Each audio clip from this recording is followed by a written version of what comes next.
திருச்சிற்றம்பலம். என் பிள்ளையே, உன்னையும் உன் உணர்வுகளையும் புரிந்து கொள்ளாமல் உன் மனதை சுக்கு நூறாக உடைத்து கண்ணீர் சிந்த வைத்து விட்டார்கள் அல்லவா என் பிள்ளை? உன் கண்ணீருக்கு இன்றுடன் நான் முற்றுப்புள்ளி வைக்கப் போகிறேன். யாரெல்லாம் உன்னை உதாசீனப்படுத்தினார்களோ, யாரெல்லாம் உன்னை அவமானப்படுத்தி அழ வைத்தார்களோ, அவர்கள் உன் காலில் விழும் காலம் வந்துவிட்டது. இதோ உன் ஈசன் நான் உனக்கு சொல்லும் ரகசியத்தை நன்றாக கேட்டுக்கொள். நான் சொல்வதை முழுமையாக கேட்டால் உன்னை அழ வைத்தவர்களே தானாக வந்து உன் காலில் விழுவார்கள். என் பிள்ளையே, வாழ்க்கையில் உன்னை காயப்படுத்தியவர்களை நினைத்து நீ ஏன் கலங்குகிறாய்? அவர்கள் உன்னை தூக்கி எறிந்தபோது நீ அழுது துடித்த அந்த இரவுகள் எனக்கு தெரியும். உன் ஒவ்வொரு துளி கண்ணீரையும் நான் கணக்கு வைத்திருக்கிறேன். நீ பட்ட அவமானங்கள் அனைத்தும் உனக்கான படிக்கட்டுகள் என்பதை மறந்துவிடாதே. அவர்களுடைய எண்ணமே உன் உணர்ச்சிகளை பயன்படுத்தி உன்னை மனதளவில் வீழ்த்தி ஒரு மூலைக்குள் முடக்கி வைக்க வேண்டும் என்பதுதான் என்பதை புரிந்து கொள். என் தங்கமே, இப்போதுதான் நீ தைரியமாக இருக்க வேண்டும். யாரெல்லாம் உன்னை எளிதில் அடக்கி ஒரு மூலையில் வைக்க முடியும் என்று நம்பினார்களோ அவர்களின் எண்ணத்தை இப்போதுதான் நீ சுக்கு நூறாக உடை தெரிய வேண்டும். இந்த நிமிடம், இந்த நொடிதான் நீ உனக்குள் இருக்கும் சக்தி என்னவென்று அவர்களுக்கு காட்டும் நேரம்.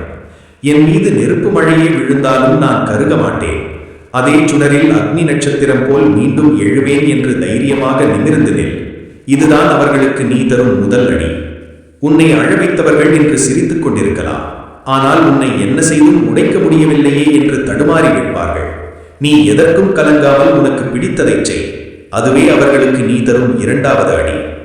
எப்போதெல்லாம் உனக்குள் ஒரு பயம் வருகிறதோ அப்போதெல்லாம் ஓம் நமச்சிவாய என்று என் நாமத்தை சொல்.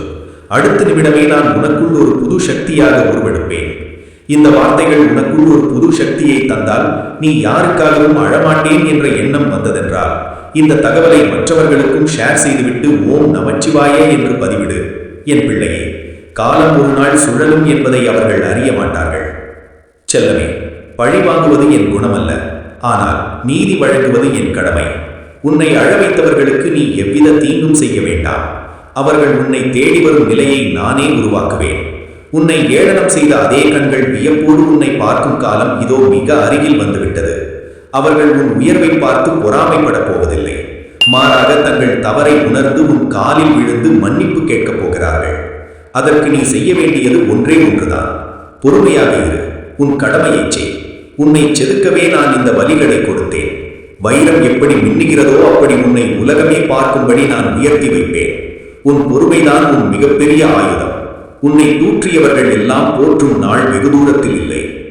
நீ சிந்திய ஒவ்வொரு சொட்டு கண்ணீருக்கும் பதில் சொல்ல வேண்டிய கட்டாயம் அவர்களுக்கு ஏற்படும். உன்னை அசைத்து பார்க்க நினைத்தவர்கள் உன் வளர்ச்சியை பார்த்து ஆடி போவார்கள். என் வாக்கு ஒருபோதும் பொய்க்காது. என் மகனே, இனி உன் வாழ்வில் வசந்தம் வீசும். உன் துயரங்கள் யாவும் கனவாய் மறையும். உன் கையை பிடித்து நான் இருக்கிறேன். எதற்கும் கலங்காதே. இனி வெற்றி உனக்கே. இந்த ரகசியத்தை உன் மனதில் ஆழமாக பதித்துக்கொள். உன் ஈசன் நான் எப்போதும் உன்னுடன் இருக்கிறேன். என் மீது உனக்கு அசைக்க முடியாத நம்பிக்கை இருந்தால் இப்போதே கமெண்டில் ஓம் நமச்சிவாயே என்று பதிவிடு. உன் வாழ்வில் இன்று முதல் மாற்றங்கள் தொடங்கும்.